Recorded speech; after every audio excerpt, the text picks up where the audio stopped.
वाल्मीकि रामायण की कथा हमें संवेदित बनाती है, हमारे हृदय में वेदना को प्रकट करती है।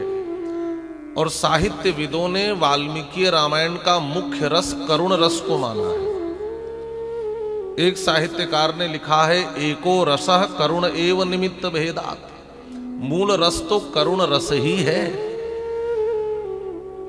और जितने भी रस हैं, श्रृंगार है, विभत्स है, वीर है, हास्य है, ये सब जितने रस हैं, सारे रस करुणा के ही निमित्त भेद है। मूल बात तो करुणा ही होती है। और इस करुणा सम्मिलित ग्रंथ में करुणामयी जानकी जी का मूल रूप से चरित्र है, जिसकी कथा विगत कई दिवस से आप लोग सुन रहे थे। कथा क्रम में थोड़ा सा हम लोग प्रवेश करें।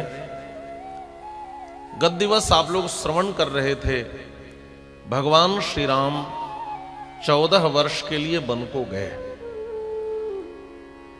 संसार में ऐसे बहुत से लोग हुए जिन्होंने अपने सत्य की रक्षा की, जैसे महाराज श्री हरिश्चंद्र सत्य की रक्षा के लिए शमशान तक पहुंच गए, अपने बेटे के कफन से भी कर ले लिया, लेकिन सत्य पर अडिग रहे।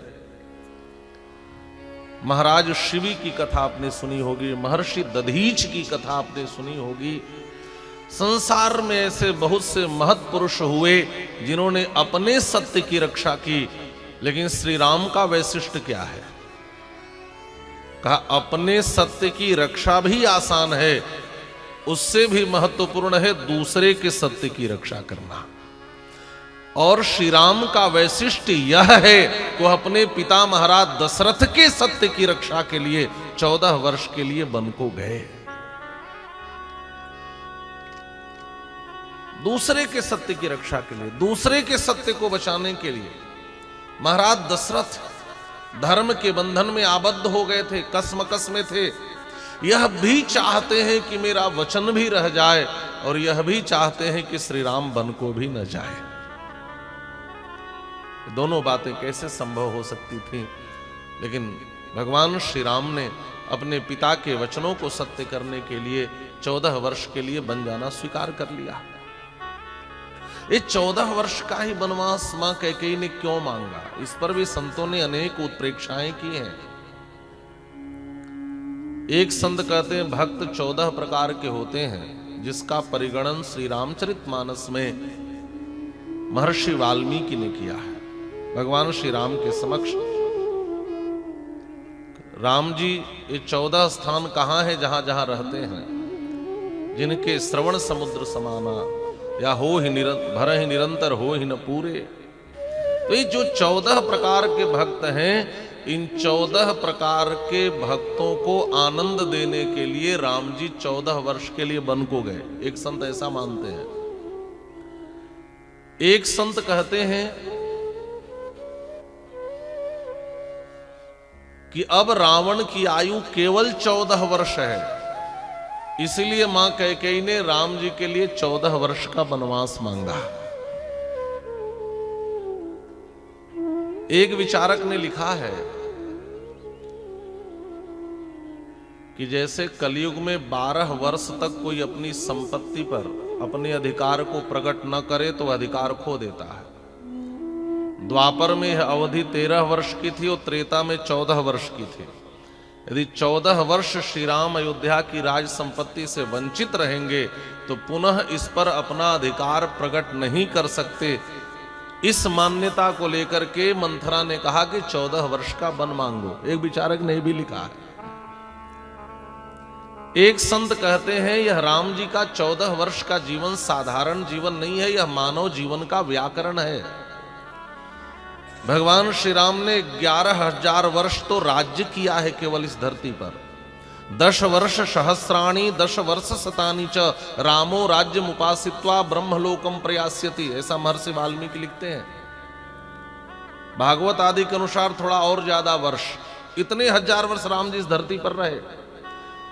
और 14 वर्ष की कथा, आप समझ लें कि हजारों वर्ष की कथा 7 कांडों में लिखी गई है, जिसमें 14 वर्ष की कथा 5 कांडों में और हजारों वर्ष की कथा मात्र 2 कांड में, बालकांड और उत्तरकांड।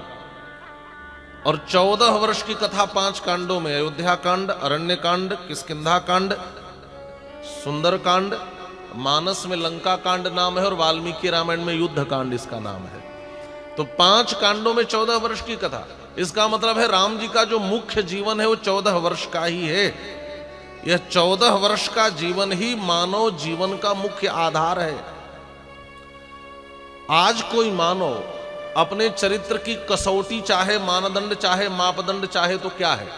जैसे हम कहते हैं कि सोना 24 कैरेट हो तो खरा है, वैसे किसी मनुष्य का जीवन श्रेष्ठ जीवन है, इसकी कसौटी क्या है?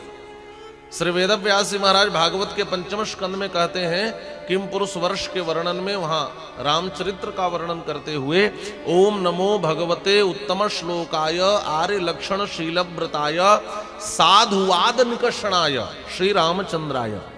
कोई सज्जन, कोई साधु, कोई श्रेष्ठ व्यक्ति यदि अपने चरित्र की कसौटी चाहता है तो उसका निकष क्या है? का श्री राम का चरित्र ही निकष है। और यह मूल जीवन 14 वर्ष का है। ये 14 वर्ष क्या है? कहा महर्षि पाणिनि ने जब तपस्या की तो भगवान शिव प्रकट होकर के डमरू बजाए। नृत्यावसाने नटराज राजो ननाद ढक्काम नवपंचवारम उद्धर्तु कामः सनकादि सिद्धाः नेतद विमर्शे शिव सूत्र जालम। नवपंचवारम माने 14 बार डमरू बजाया। आपने सुना होगा अयूण रीलरी केओंग अय्यव छवरट लण यमगणनम जभय गढ़दस जब गढ़दस खप चटत चटतव कपय शश शरहल। 14 सूत्र प्रकट हुए और इन 14 सूत्रों को लेकर के महर्षि पाणिनि ने अष्टाध्यायी की रचना की और संपूर्ण लौकिक और वैदिक शास्त्रों का अनुशासन बनाया, शब्दानुशासन बनाया। व्याकरण का एक नाम है अथ शब्दानुशासनम। महर्षि पतंजलि महाभाष्य में यहीं से आरंभ करते हैं। यह 14 सूत्र ही पाणिनीय व्याकरण का आधार है और लौकिक और वैदिक संपूर्ण शब्द का अनुशासन बनाया, व्याकरण बनाया।